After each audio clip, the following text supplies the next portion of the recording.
Máximo, bienvenido. Gracias. Gracias por tomarte el tiempo para estar hoy con nosotros. Tengo que decir que tu recorrido es impresionante. Eres doctor en biología, concretamente en genética y biología evolutiva, y en filosofía. Sí. Es impresionante, pero eres más conocido como filósofo por el trabajo y la investigación que has hecho sobre el estoicismo. Y de eso vamos a hablar durante esta conversación. Primero, para enmarcar esta charla, cuando la gente, en general, piensa en el estoicismo, lo ve como una manera más bien fría de ver la vida, como una manera algo insensible de tratar con la gente. ¿Es esto correcto? No, no lo es. Es un estereotipo. Pero como todos los estereotipos, tiene algo de cierto. Claro, sale de algún sitio. Y creo que es lo siguiente. Los estoicos dividen lo que llamamos emociones en dos grandes categorías: las emociones negativas o disruptivas y las emociones positivas o constructivas. Las emociones disruptivas son cosas como la rabia, el miedo, el odio, etc. Las emociones constructivas, en cambio, serían la alegría, el amor, el sentido de la justicia, etc. El estoicismo intenta eliminar lo más posible las emociones destructivas y cultivar las positivas. Por ello, en vez de suprimir las emociones en general, lo que intentan los estoicos es cambiar el espectro emocional que experimenta un ser humano normal, alejándolo de lo negativo y acercándolo a lo positivo. Por eso la verdad oculta en el estereotipo es que si se eliminan algunas emociones, pero solo el tipo de emociones concretas que los estoicos consideran, no nos dejan disfrutar de la vida. No queremos estar enfadados todo el tiempo, ni queremos tener miedo constantemente, ni odiar a todo el mundo. Ese tipo de cosas no nos permiten llevar una buena vida. En cambio, sentir amor, alegría y tener un buen sentido de la justicia y de cómo deben funcionar las cosas mejora nuestras vidas.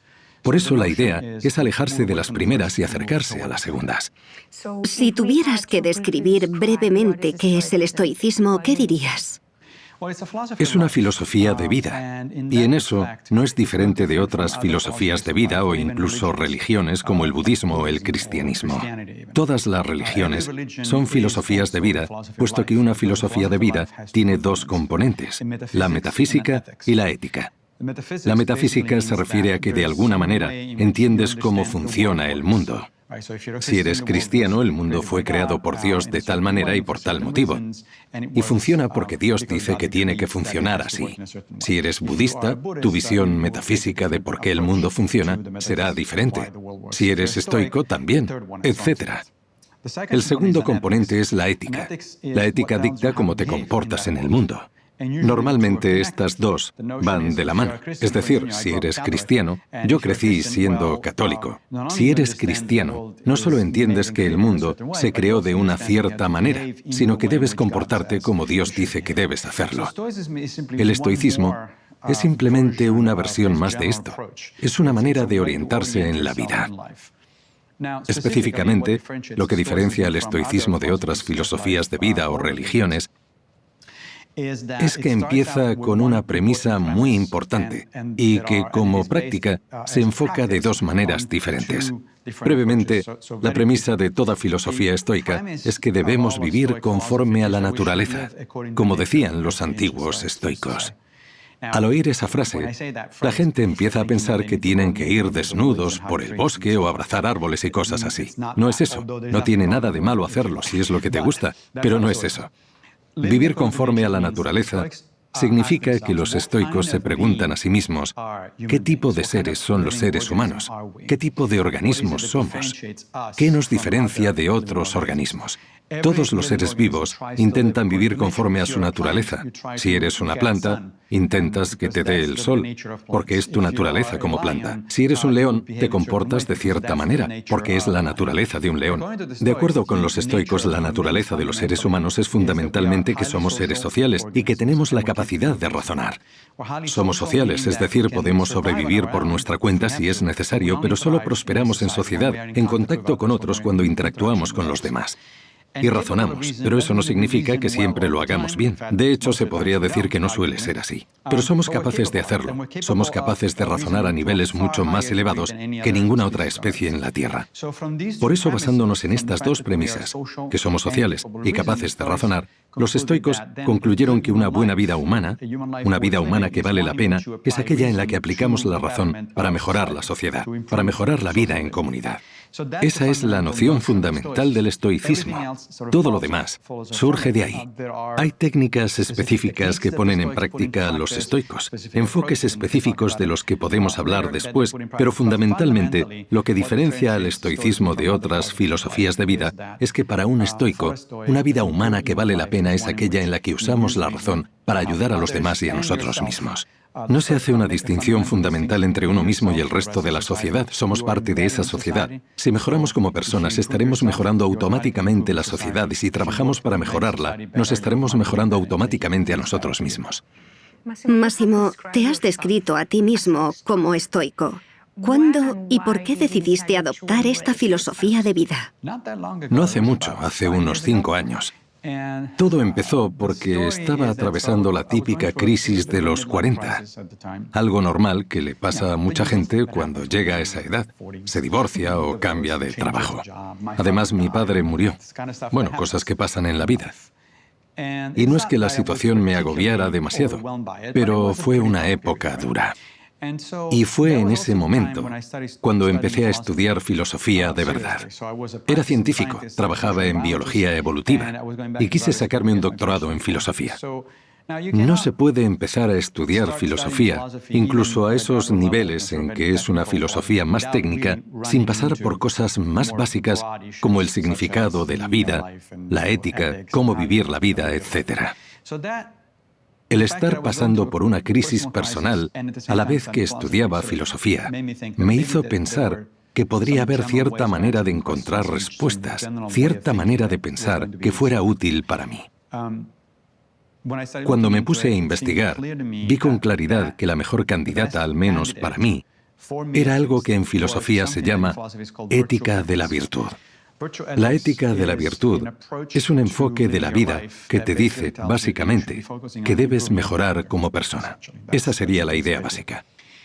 Cuando empiezas a estudiar este tipo de ética encuentras varias opciones porque en las antiguas Grecia y Roma había varias escuelas de ética de la virtud.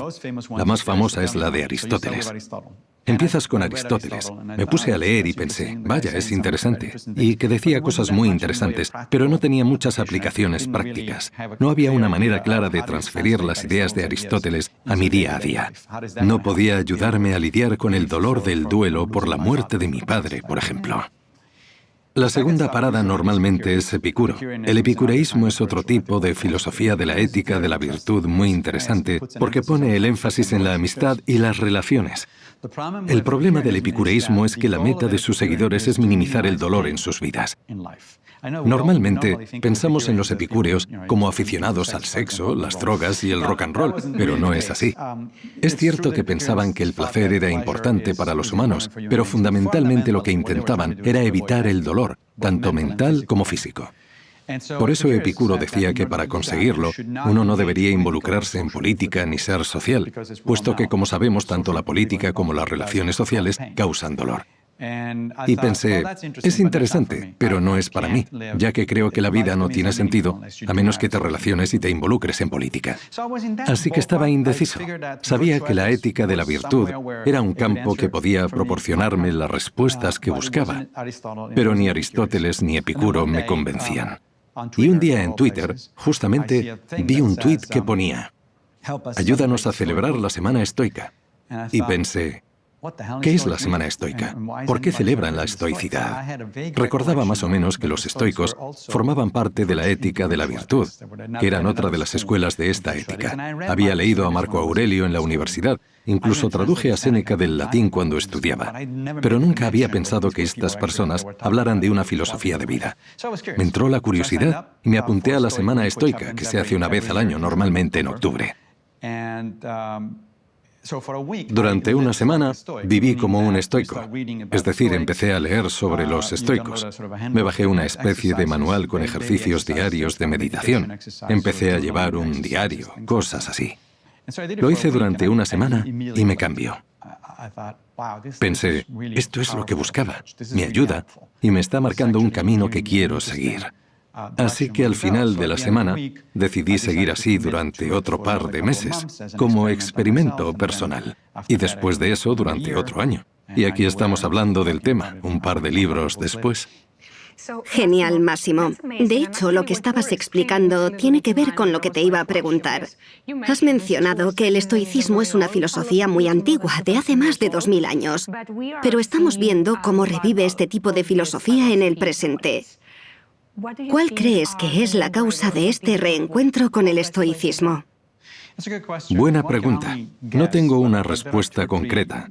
Creo que hay 2 o 3 cosas importantes acerca de este regreso del estoicismo. Primero, sí, tiene más de 2000 años. Empezó en el año 300 a.C. con Zenón de Citio en Atenas. Pero el budismo también es antiguo, tiene 2500 años, y el cristianismo otros 2000. Todas estas filosofías o religiones siguen con nosotros y siguen siendo importantes, aunque superficialmente nuestras vidas sean muy diferentes de cómo eran en las antiguas Roma, Palestina o India. Y digo superficialmente porque sí, es cierto que llevamos smartphones y tenemos ordenadores y todo eso. Pero también es cierto que nuestra esencia sigue siendo la misma. Tenemos las mismas necesidades que antes. Necesitamos ser queridos. Nos enfadamos por el mismo tipo de cosas. Nuestra vida como humanos no es tan diferente. Y por eso todas estas filosofías y religiones siguen siendo relevantes.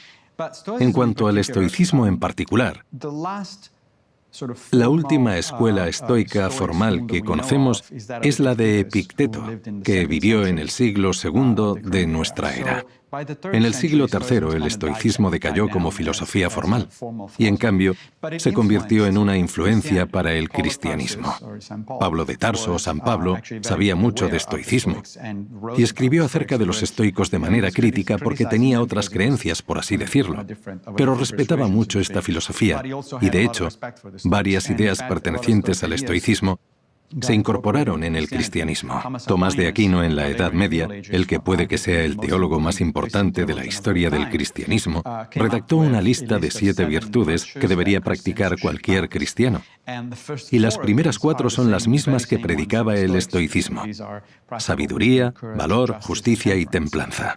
A estas Aquino añadió otras 3 virtudes claramente cristianas: esperanza, fe y caridad. El estoicismo influyó a muchos pensadores, en su mayoría cristianos, pero también a algunos judíos durante la Edad Media, así como a filósofos modernos como Descartes y Spinoza. Así que el estoicismo nunca llegó a morir. Pero sí es cierto que ha resurgido de repente en los últimos 20 años o algo así. Y es una buena pregunta. ¿Por qué? Hay varios motivos. Primero, porque vivimos en una época agitada, y esto suele llevar a la gente a adoptar filosofías que se centren en mejorarnos a nosotros mismos y en cosas que están bajo nuestro control. No creo que sea casualidad que, por ejemplo, muchas de las filosofías griegas y romanas surgieran de repente en un periodo de unos 100 años, entre la muerte de Alejandro Magno y el comienzo del Imperio Romano. ¿Por qué? Porque en ese momento el mundo mediterráneo estaba sumido en el caos. Las cosas estaban cambiando de manera drástica, los imperios estaban colapsando, las vidas de la gente estaban patas arriba y no sabían cómo lidiar con todo esto. Este es probablemente uno de los motivos. Así surgieron estas filosofías y lo mismo ocurrió con el budismo en la antigua India. Estaban pasando por una situación cultural e histórica similar. Lo mismo se puede decir del confucianismo en la China.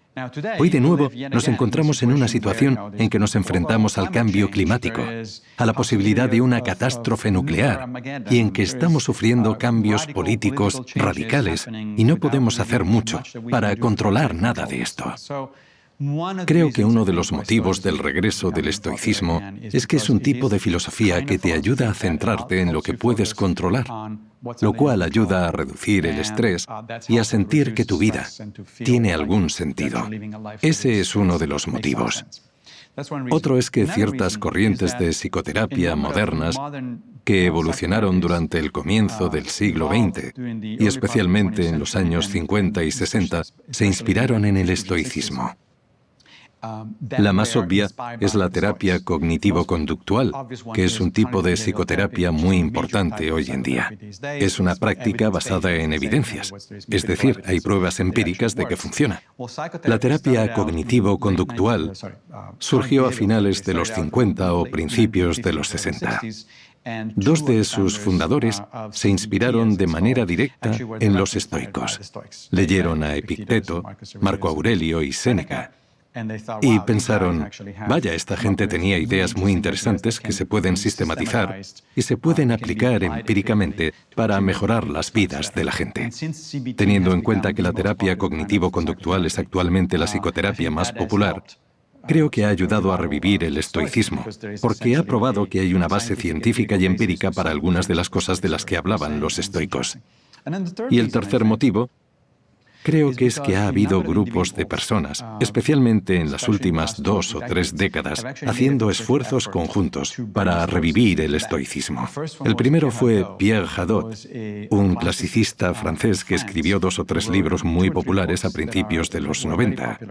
Uno de ellos fue La Ciudadela Interior, un libro sobre las meditaciones de Marco Aurelio. Hadot mantenía que no lo hacía porque estuviera interesado en la filosofía antigua per se, sino porque estaba interesado en la filosofía como una manera de vivir, en volver a la idea que tenían los antiguos griegos y romanos, de que la filosofía no es un ejercicio académico, o al menos no es solo eso, sino algo que se vive día a día. Hadot influenció a su vez a más personas.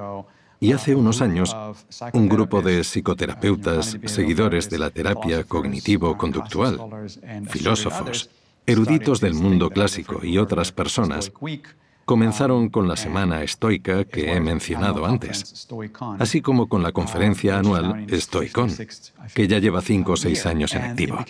Y se popularizó enseguida.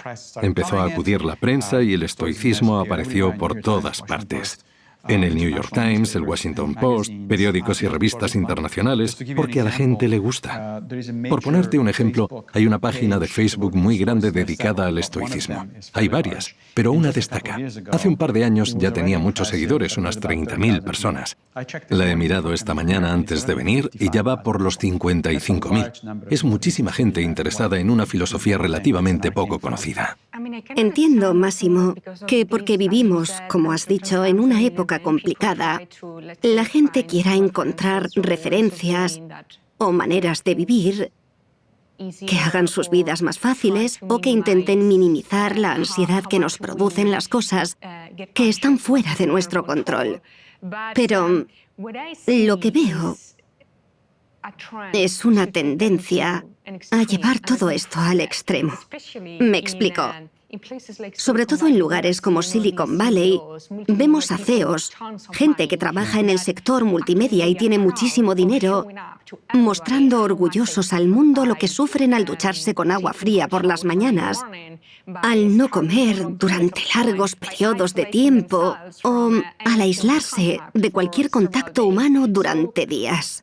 ¿Por qué esta necesidad de mostrar cuánto sufren al resto del mundo? Tienes razón, es un extremo, y de hecho no solo es un extremo, sino que no es estoicismo, aunque estas personas digan que lo practican. Yo lo llamo estoicismo, pero con el símbolo del dólar, lo cual claramente no se parece en nada al original. Primero sí, esto ocurre, pero no es algo típico únicamente del estoicismo. El budismo tiene un problema similar con el mindfulness, con el hecho de que el mindfulness se haya convertido en un producto que sirve para resolver todos los problemas que se te ocurran. El budismo tiene ese problema, el cristianismo tiene otro problema similar. Hay algo llamado los evangelios de la prosperidad, y la gente usa estos evangelios para hacerse rica. Cualquier buena idea puede convertirse en una mala si se la entiende mal o se usa para un fin para el que no fue creada. En el caso concreto de Silicon Valley, el problema con el enfoque que se ha hecho del estoicismo es el siguiente. El estoicismo es tanto una filosofía de vida como una serie de técnicas. Como filosofía de vida, te dice que debes vivir, como he dicho antes, conforme a tu naturaleza, es decir, usando tu capacidad de razonamiento para mejorar la sociedad. lo cual significa mejorar la vida de los demás. Pero también es una serie de técnicas. Cosas como someterte a ejercicios de privación moderada para conseguir un objetivo concreto. Por ejemplo, el ayuno o las duchas frías. Y todo esto pretende ejercitar nuestra gratitud. Están ahí para recordarnos que deberíamos agradecer el hecho de que tenemos agua caliente siempre que queramos, de que tenemos comida disponible a nuestro antojo, etc.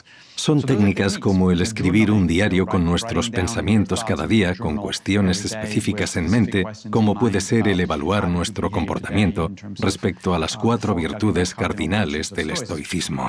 Son técnicas, y las técnicas pueden separarse de la filosofía. Esta separación puede hacerse bien o no tan bien. Hemos hablado de la terapia cognitivo-conductual, la cual utiliza unas cuantas técnicas desarrolladas por los estoicos, pero no es una filosofía de vida. Uno no va a terapia pensando quiero que me digan cómo vivir. Uno va a terapia porque tiene un problema en específico, una fobia en particular, una depresión, lo que sea. Esas técnicas son útiles, son eficaces para resolver esos problemas en concreto, pero no se está practicando una filosofía. Solo se está haciendo terapia. El problema con todo este asunto de Silicon Valley es que se centran únicamente en las técnicas y dicen que practican la filosofía estoica. Pero no es cierto, sobre todo porque los estoicos son muy claros en cuanto a que tener mucha riqueza no es bueno. Primero, porque te distrae de otras cosas. Si tu meta principal en la vida es hacerte rico, para los estoicos ya vas mal encaminado. Tu meta principal en la vida debería ser ayudar en la cosmópolis humana, como ellos lo llaman, la sociedad en general. Ahí ya hay una contradicción.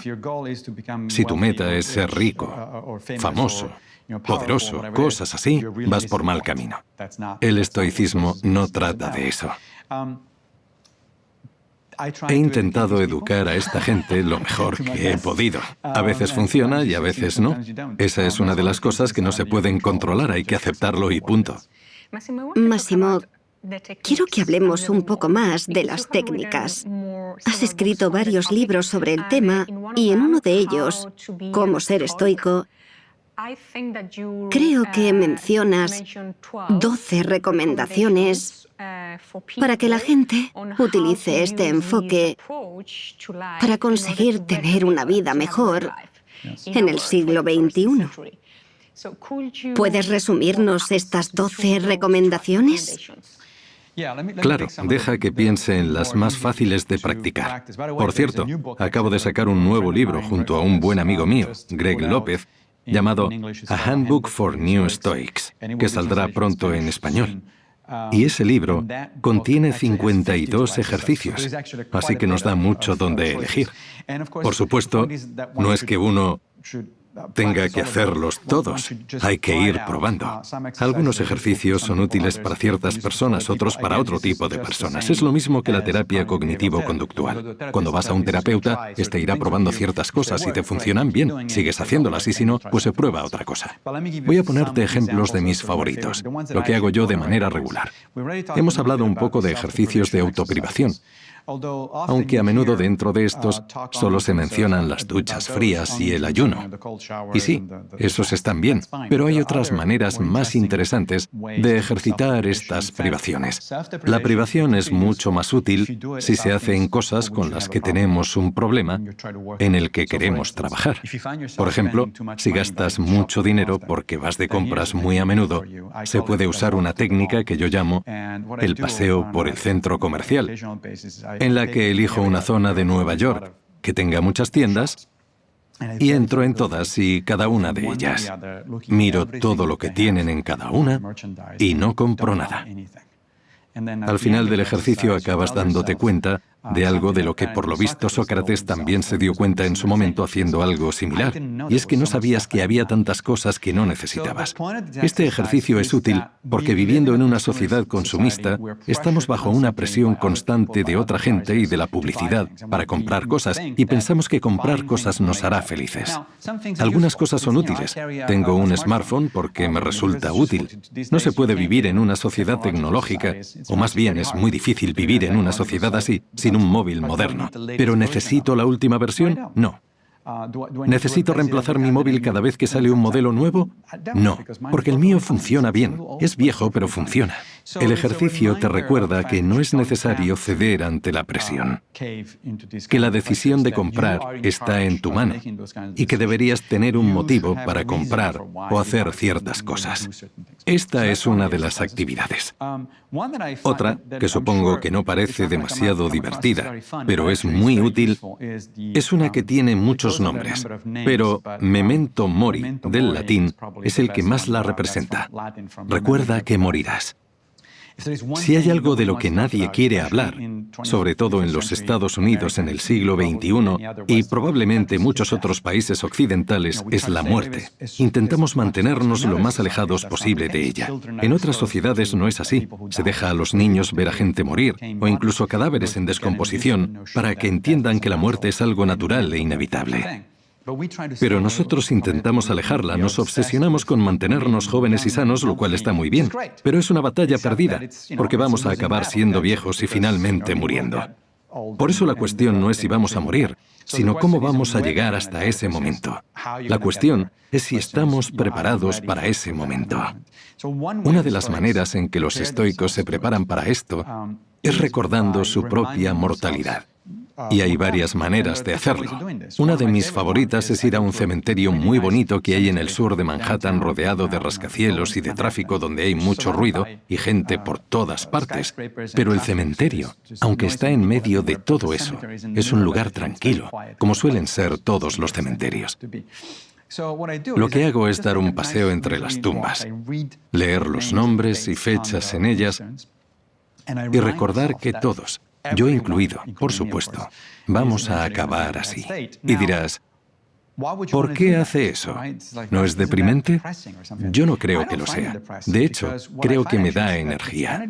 Salgo de allí pensando, vale, mi tiempo en este mundo es limitado. ¿Qué quiero hacer con él? ¿Cómo quiero pasar mi vida? ¿Qué cosas me importan? ¿Cómo hago para no desperdiciar el tiempo que tengo? No sé cuánto tiempo tengo. Podría morir de aquí a unas décadas, a unos años. Mañana, ¿quién sabe? Entonces la pregunta es, ¿qué quieres hacer mientras tanto? ¿Cómo quieres pasar tu vida? ¿Cómo puedes llegar a tu lecho de muerte para que al mirar atrás pienses, ¿lo he hecho bien? Creo que es un ejercicio muy útil. Posiblemente el ejercicio más útil que hago de manera asidua es llevar un diario. Los diarios tienen mucha historia detrás. Las meditaciones de Marco Aurelio son sus diarios, así usaba él esta técnica que es incluso más antigua. Pero es muy útil si se hace de cierta manera. Llevar un diario no es solo escribir lo que nos pasa cada día. Escribir, hoy he ido a la playa o cosas así, no es algo relevante para los estoicos. Bien por ti, has ido a la playa. Pero ahí no hay balance ético. No cuenta nada interesante, o mejor dicho, importante, sobre cómo debes vivir tu vida. Hay distintas maneras de llevar un diario. Tanto Séneca como Epícteto son muy claros acerca de cómo hacerlo y nos dan instrucciones. Mi manera favorita es siguiendo las de Séneca, que nos dice que antes de ir a la cama, cuando la casa está en silencio, nos sentemos en un sitio tranquilo un momento y nos preguntemos tres cosas. Yo lo hago por escrito, es decir, lo escribo todo. La primera pregunta es, ¿qué he hecho mal hoy? La segunda es, ¿qué he hecho bien? Y la tercera, ¿qué podría haber hecho de otra manera? La primera pregunta, ¿qué he hecho mal?, no es para flagelarse, darse latigazos en la espalda y decir, qué mal lo he hecho, sino para aprender de tus experiencias. Para los estoicos, el pasado está fuera de nuestro control. No tiene sentido arrepentirse de las cosas. Un error es un error y ya está. Sentirse mal no cambia nada. No vamos a deshacer el error. Lo único que podemos hacer es aprender de ello, reflexionar y decir, vale, hoy he hecho esto. Aquí es donde me he equivocado. ¿Por qué es útil esto? Porque en nuestras vidas hay menos variedad de la que creemos. Tendemos a vivir las mismas situaciones una y otra vez, por lo que tendemos a cometer los mismos errores una y otra vez. Si prestamos atención a cuáles son esos errores, entonces es posible o más probable que la próxima vez actuemos de manera diferente. La segunda pregunta es, ¿qué he hecho bien? Hay dos motivos para preguntarse esto. El primero es darnos una palmadita en la espalda. Muy bien hecho. A todos nos viene bien el refuerzo positivo. Pero el segundo motivo es que así tendremos dos posiciones que contrastan entre sí. Lo que no queremos hacer, nuestros errores, y lo que sí queremos, las cosas que estamos haciendo bien. Se supone que día a día, prestando atención a estas cosas, vamos a ir progresando y alejándonos de una para acercarnos a otra. Esas son las dos primeras. La tercera pregunta es, ¿qué podría haber hecho de otra manera? De nuevo, no se trata de arrepentirse y decir, debería haber hecho tal o cual, sino que nos ayuda a planear el futuro. He cometido un error, vale, en las mismas circunstancias, ¿cómo puedo actuar mejor? Por ejemplo, yo soy profesor. E igual uno de mis compañeros o uno de mis estudiantes me está haciendo enfadar y reacciono tratándole mal. No he hecho lo correcto. ¿Qué puedo hacer mejor en el futuro? Pues ahora ya sé que es de esperar que pase ese tipo de cosas. Si ya lo espero, puedo reaccionar de manera más positiva y decir, bueno, está estresado, o no entiende bien lo que le estoy diciendo, voy a intentar explicárselo mejor en vez de enfadarme. Enfadarse y contestar mal a alguien no ayuda a nadie. Nadie responde bien cuando le hablan mal. Por eso, si reflexionamos sobre estrategias que podemos emplear para reaccionar mejor ante una situación en particular, esto nos puede ayudar mucho. Esta es una técnica muy importante del estoicismo. Otra de mis favoritas tiene que ver con lo que los estoicos llaman vista desde arriba, que es básicamente una manera de ver las cosas en perspectiva. Tendemos a vivir en el momento y pensar que lo que sea que esté pasando, si es malo, es una catástrofe. Decimos, esto es horrible. ¿Cómo me puede estar pasando esto a mí? Y hablo de nimiedades, como que el metro se retrase 10 minutos. Dios, es horrible, ¿cómo voy a vivir si el metro se retrasa tanto? Bueno, pues viviendo, no es tan difícil. Pasa siempre. ¿Por qué te sorprende que el metro llegue tarde? Si acaso deberías alegrarte de que sean solo 10 minutos. Esta vista desde arriba es una manera de recordarnos que tenemos que poner las cosas en perspectiva. Y es una técnica que también se usa en la terapia cognitivo-conductual. Los terapeutas la llaman catastrofizar. Lo convierten en un verbo y se refieren a que al convertir todo en una catástrofe, estamos haciendo un juicio de valor sobre cosas que no son para tanto y convenciéndonos de que sí lo son. Al convencernos de que son terribles, nos ponemos aún peor y esto se convierte en una espiral que nos lleva a enfadarnos. En vez de eso, podemos intentar pensar de otra manera y decir, vale, vamos a poner las cosas en perspectiva. Me estoy quejando de que el metro llega 10 minutos tarde, pero soy uno de los poquísimos humanos con la suerte de tener acceso al metro en toda la historia de la humanidad. Durante la mayoría del tiempo, la gente tenía que ir andando o ir a caballo, si es que tenían la suerte de tener uno. En cambio, nosotros podemos ir de Manhattan a Brooklyn en menos de una hora, gracias a este artilugio tan genial que va por debajo de la tierra y funciona casi siempre. Poner las cosas en perspectiva nos ayuda a lidiar con estas situaciones y nos recuerda que dentro de lo que podría haber pasado, tampoco es para tanto. O digamos que te pasa algo malo, que tienes un amigo y vuestra relación está pasando por un mal momento y vuestra amistad es importante, así que te pones mal. Bueno, siempre puedes recordar que le pasa a todo el mundo, no solo a ti. No es que el universo esté en tu contra, es algo totalmente normal. Las parejas rompen, los amigos se van, las cosas cambian. De hecho, Marco Aurelio decía que el cambio era la única constante de la vida. Si esperamos lo suficiente, todo cambia. Eso no significa que el distanciamiento con tu amigo, los problemas que tengas en alguna de tus relaciones no sean un problema. Lo son, pero si lo pones en perspectiva puedes decir, vale, voy a ver si puedo hacer algo constructivo y positivo al respecto. Y si no, tampoco es el fin del mundo. Las relaciones se acaban, tanto en pareja como amistades. Esas cosas pasan, y no es una catástrofe. Vas a sobrevivir y vas a estar bien otra vez. Vendrán otras personas, tendrás otros amigos, tendrás más relaciones. Esta vista desde arriba pone las cosas en perspectiva. Se llama así porque tienes que verte desde arriba, desde la distancia, para poder ver las cosas de una manera más normal y razonable, a la par que amplia. Máximo, una de las cosas que más me sorprendió del estoicismo, creo que la has dicho tú, corrígeme si me equivoco, es que nadie hace algo malo a propósito. Ya. Que el mal proviene de la ignorancia. Me gustaría que me contaras más sobre esto. Sí, y cada vez que lo digo se enfada alguien. Lo primero que dicen es, entonces Hitler no era malo, porque evidentemente el ejemplo típico del mal es Hitler. Bueno, lo que los estoicos quisieron decir es lo siguiente. La frase es de Sócrates. Solo hay un mal, la ignorancia.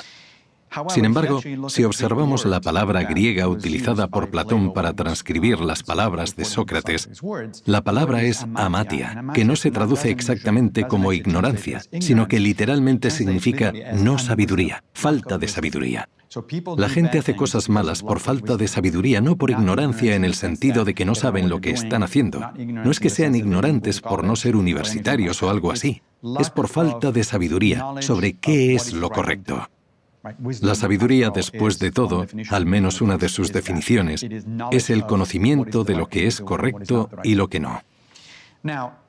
Incluso tras explicarlo, mucha gente sigue enfadándose y sigue diciéndome que si estoy diciendo que Hitler era poco sabio, que era malo y punto. Pensémoslo así. La mayoría de la gente diría que casi todos los que hacen cosas malas no se dan cuenta de que están mal. El típico villano que se despierta por la mañana, va al espejo y se pregunta, ¿qué cosas malas puedo hacer hoy? Eso es Disney, eso pasa en los dibujos, nadie hace eso, seguramente ni Hitler. De hecho, sabemos mucho sobre Hitler, porque escribía lo que pensaba y tenemos muchos documentos, cartas y testimonios de otras personas. Él pensaba que tenía razón, que Alemania había sido despreciada tras la Primera Guerra Mundial. Y es cierto. De hecho, todos los historiadores lo reconocen. Pensaba que los mayores culpables eran los judíos, y ahí no tenía razón, pero pensaba que tenía motivos para hacer ciertas cosas.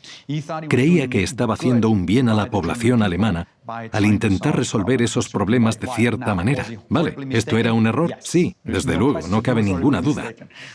¿Deberían haberle relevado de su puesto? Desde luego. Deberían haberle quitado el cargo lo antes posible. Deberíamos haber luchado en la Segunda Guerra Mundial contra los nazis totalmente, no cabe duda. Pero incluso hablando de este nivel de maldad, si solo decimos, son malos y ya está, nos estamos negando a entenderles.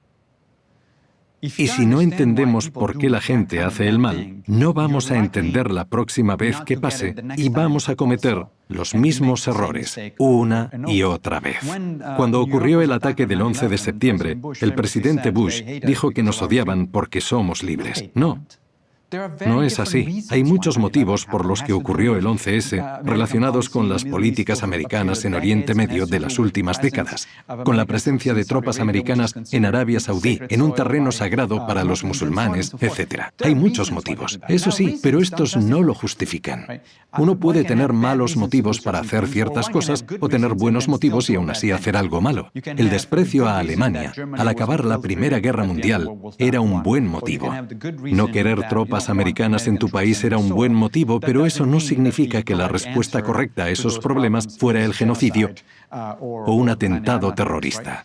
Pero si seguimos poniendo la etiqueta de malo, lo que hacemos es deshumanizar a esas personas y, por tanto, negarnos a intentar comprenderlas. Si no entendemos a los demás, vamos a darnos de bruces una y otra vez con los mismos problemas porque no los entendemos. ¿Por qué lo hacen? Porque son malos. Eso no es una respuesta, es una etiqueta que le ponemos a las cosas. Y lo mismo para cualquier otra etiqueta de las que solemos usar. Si alguien dice algo cuestionable respecto a temas de etnias o género, e inmediatamente le ponemos la etiqueta de racista, vale, puede ser, pero así no entendemos nada. No sabemos cómo lidiar con esa persona, ni por qué esa persona piensa así, ni cómo podemos intentar corregirla. Los estoicos lo enfocaban de otra manera. Marco Aurelio dijo, solo tenemos dos opciones respecto a la gente malvada, enseñarles o soportarles. La primera opción es enseñarles. Hay que intentar explicar las cosas a la gente. Intentar que vean que lo que están haciendo no es lo correcto.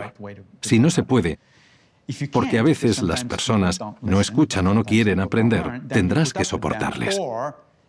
Si su comportamiento es violento y destructivo, se les aparta de la sociedad. Los estoicos no tenían ningún problema en utilizar la violencia si era necesario, pero era siempre la última opción. Y los estoicos no son los únicos que lo enfocan de esta manera. Los cristianos a menudo dicen odia al pecado, no al pecador, y la idea es la misma. No se persigue a la persona. Y si es necesario, se le impide volver a hacer cosas malas. Pero no vas detrás de él diciendo, es malo, una mala persona. No, dices, se ha equivocado, no sabía hacerlo mejor. Voy a impedir que haga lo que fuera a hacer, pero voy a intentar recuperarle como persona, en vez de encerrarle y tirar la llave. Massimo, hay un par de cosas que creo que se han convertido en cosas características de la sociedad en que vivimos en el siglo XXI, esta sociedad tan tecnológica. Me gustaría saber qué dice el estoicismo sobre esto y cómo lidiar con ellas, porque no creo que vayan a desaparecer. La primera es un fenómeno que fue considerado un mal necesario durante muchos años y que ahora se considera algo guay, sobre todo en Estados Unidos, la cultura americana y en la Europa occidental. Hablo del estrés. Del concepto de estar estresado, del concepto de estar siempre ocupados. Antes se veía como algo malo, pero ahora, si nunca puedes hacer nada porque estás ocupado, se piensa que es algo bueno. La hiperactividad se ha convertido en algo guay. Quiero saber, ¿qué opinan de esto los estoicos? Sí, Séneca habla de esto de manera directa. Habla de que estar demasiado ocupados no es bueno. Y el motivo es que nos distrae de las cosas que de verdad importan. No todo es importante. Solo porque estés haciendo algo no significa que sea algo bueno, algo útil, interesante o significativo. Por eso los estoicos tienden a centrarse y prestar atención a lo que hacen y sobre todo por qué lo hacen. Estar ocupado porque sí o para aparentar estar ocupado es una tontería. Todo el mundo puede estar ocupado haciendo cosas sin sentido o que no sirven para nada. Preguntémonos lo siguiente. Si hoy fuera mi último día, ¿querría estar haciendo esto? Este es uno de los ejercicios que proponemos mi amigo Greg y yo en el nuevo libro. Pedimos a la gente pasar una semana prestando atención a lo que hacen durante el día para por la noche hacer una lista de al menos 3 actividades a las que dediquen varias horas y preguntarse primero si esas actividades están mejorando sus vidas y segundo, si querrían hacerlas si fuera su último día de vida. Es un ejercicio interesante. No es necesario tomárselo literalmente. No está diseñado para que nos pongamos a pensar muy seriamente en nuestro último día, sino que es un experimento. Por ejemplo, si hoy he pasado mucho rato en redes sociales, ¿querría pasar así mi último día en este mundo? Seguramente no. La mayoría de gente diría que no. Bueno, pues si la respuesta es que seguramente no, podemos quitarle tiempo a eso. Es una señal de que es una actividad a la que no queremos dedicar tantas horas. Estar ocupado simplemente por estarlo, estresarnos por mandar un mensaje a los demás de que valemos para algo, de que nuestro tiempo es valioso, no tiene sentido. Primero que nada, los estoicos dirían que lo único que está bajo nuestro control son nuestras opiniones, juicios y decisiones, y no las de los demás. Así que las opiniones de otros pueden ser interesantes si aprendemos de ellas, pero no son más que eso, sus opiniones. No las controlamos. Y si nos pasamos la vida intentando que opinen bien de nosotros, hacernos famosos, etc., estamos desperdiciando muchísimo tiempo. Porque la fama es muy voluble. Puede que hoy seas famoso y hablen bien de ti, y que mañana todo el mundo se ponga en tu contra, dependiendo de cómo cambien las cosas, cómo cambie la cultura, cómo cambie la gente. Es una pérdida de tiempo. Deberíamos centrarnos en lo que de verdad nos importa y preguntarnos, ¿por qué me importa esto? ¿Qué estoy haciendo y por qué? Tengo que preguntarte una cosa, Massimo, porque casi que has introducido esta segunda característica de nuestra sociedad. Y es que ahora todo el mundo quiere ser famoso. Todo el mundo quiere ser un modelo a seguir para los demás. Y hay una herramienta nueva, una herramienta moderna que utilizamos todos, que son las redes sociales. Se han convertido también en una fuente de estímulos constantes que no siempre son buenos. Querría saber tu opinión y qué dice el estoicismo sobre esto. Sí, eso es. Las redes sociales son herramientas y como cualquier herramienta, se pueden usar bien o mal. Si tienes un martillo y lo usas para clavar cosas en la pared, es un buen uso del martillo. Pero si lo usas para ir pegándole a la gente con él, pues ya no lo estás usando bien. Lo mismo pasa con las redes sociales. Yo, por ejemplo, las uso bastante, pero principalmente por dos motivos. Uno es mantenerme en contacto con mi familia en el extranjero, porque la mayoría de mi familia vive en Italia y yo vivo en Nueva York, así que es difícil mantenernos al día. Me gusta poder ver fotos o vídeos de mis sobrinos, por ejemplo, y cosas así. Pero tengo presente que ese es mi tiempo en familia y por lo tanto debe ser limitado. Lo hago solo unos minutos al día y ni siquiera todos los días porque no hace falta más. Si lo hiciera de manera regular, se convertiría en una pérdida de tiempo porque tampoco me hace falta ver tantísimos vídeos y fotos de mis sobrinos. Y nunca me pongo a ver fotos de gatos. No creo que sea un buen uso de mi tiempo. Tengo claro cómo es un gato.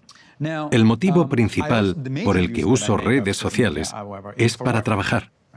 Utilizo las redes sociales, por un lado, para promocionar mis trabajos, tanto libros como artículos, podcasts, vídeos, lo que sea. Las redes sociales son un buen sitio para decir a la gente, oye, si te interesa, puedes ver esto. También las uso para seguir a personas a las que considero interesantes, porque publican cosas que quiero leer, quiero ver, etc. Pero sigue siendo algo relacionado con el trabajo y hay que poner unos límites. No lo hago durante horas y horas cada día, porque si lo hiciera, no pasaría ese tiempo leyendo esos libros o artículos, o viendo esos vídeos y podcasts. Si sigo en las redes sociales, acabo perdiendo el tiempo. Los estoicos dirían dos cosas. Primero, que una herramienta es eso y nada más, y cada uno tiene la opción de usarlas bien o mal. La herramienta no te va a decir cómo usarla. Los discursos de Epicteto empiezan con una frase muy interesante que dice, «Tienes dinero, ¿qué vas a hacer con él?». El dinero no te lo va a decir porque el dinero también es una herramienta. No acumulamos dinero por tenerlo acumulado y ya eso no tiene sentido. Queremos dinero porque queremos hacer cosas con él. Queremos comprar una casa, comprar un coche, hacer algo, ir de vacaciones, sea lo que sea. No queremos tener dinero por tenerlo. El dinero no nos va a decir cómo usarlo correctamente. Eso depende de nosotros. Y eso se aplica a cualquier herramienta que usemos en la vida, incluyendo las redes sociales. En cuanto a la fama, Marco Aurelio habla mucho de este tema. Recordemos que era emperador, por lo que era literalmente la persona más poderosa del Imperio Romano en ese momento. Y le preocupaba el hecho de que otras personas le adularan para acercarse a él y obtener algún tipo de beneficio. Tenemos bastantes pruebas de fuentes independientes de que siempre intentaba ser lo más justo posible al tratar con la gente, pero siempre estaba bajo mucha presión de esta gente que le adulaba. En sus meditaciones escribe una y otra vez. Recuerda, Alejandro Magno era mucho más importante de lo que eres tú y aún así murió. Ser famoso no le sirvió para nada. Y de hecho, mucha gente se centra tanto en el tema de la fama que pierden el control y se olvidan de lo que realmente es importante para ellos. De nuevo preguntémonos esto. Si llego a mi último día y miro hacia atrás, ¿de qué cosas puedo estar orgulloso? Hoy tenemos respuestas para esto, porque hay psicólogos que han estudiado qué piensa la gente que está a punto de morir. Y te garantizo que no es cuántos seguidores tienen en Twitter. Lo que piensan es, ¿he hecho algo significativo con mi vida? ¿Cómo han sido mis relaciones y mis amigos? Esas son las cosas en las que piensa la gente, no en sus seguidores en redes sociales, ni siquiera en cuánto dinero han tenido, a menos que hayan usado ese dinero para hacer algo significativo para mejorar las vidas de los demás. Máximo, me gustaría acabar esta entrevista resumiendo todo lo que hemos hablado y mirando un poco al futuro. Hemos empezado esta conversación hablando sobre el resurgimiento que estamos viendo del estoicismo. ¿Cómo lo ves? ¿Crees que ha venido para quedarse o que va a ser reemplazado por, quién sabe, otra corriente? ¿Cómo crees que evolucionará? Buena pregunta. Primero, predecir el futuro es un sinsentido, así que tenemos que ir con cuidado al hacerlo. ¿Quién sabe qué pasará? Es muy posible que el estoicismo goce de una ola de popularidad que acabe decayendo y otra cosa ocupe su lugar. Desde luego, es una posibilidad. Pero estas ideas han sobrevivido durante casi 2 milenios y medio, así que no van a desaparecer. Quiero decir, si algo dura tanto tiempo, ya sea el estoicismo, el budismo, el cristianismo, el confucianismo, no desaparece así como así. Así que yo diría que las ideas se mantendrán independientemente de si la popularidad del movimiento filosófico decae. Pero al mismo tiempo, no veo ningún motivo por el que el estoicismo no pueda volverse tan popular como, por ejemplo, el budismo con el tiempo. De hecho, creo que el estoicismo es el equivalente occidental del budismo. Las dos filosofías son muy similares desde un punto de vista ético. Sus metafísicas son diferentes, su visión de cómo funciona el mundo, pero sus éticas son muy similares. Y cuando digo esto, la gente no suele creérselo porque dicen, pero el estoicismo es muy duro, es una filosofía muy exigente. Y mi respuesta es que todas las filosofías o religiones lo son. No es fácil ser un buen cristiano. Es fácil decir que eres cristiano, claro. Eso lo puede hacer todo el mundo. Y es fácil decir que eres budista. Pero ser un buen budista, practicar el camino óctuple no es fácil. Ser practicante de los evangelios y vivir tu vida acorde a ellos no es fácil. Así que no creo que el estoicismo sea tan distinto. Y ya hemos hablado de que alguna gente practica esta filosofía de una manera que probablemente Marco Aurelio no habría reconocido como estoicismo. Creo que tenemos motivos para pensar que ha venido para quedarse. Puede que su popularidad suba o baje, pero eso no importa. Lo que importa es que sea útil para la gente, y al parecer lo es. Tengo muchos testimonios de personas que han leído mis libros o mis artículos y no paran de decirme que les han cambiado la vida para mejor, a veces de manera drástica y a veces en pequeñas cosas del día a día. Es una herramienta útil, es una manera muy útil de ver la vida.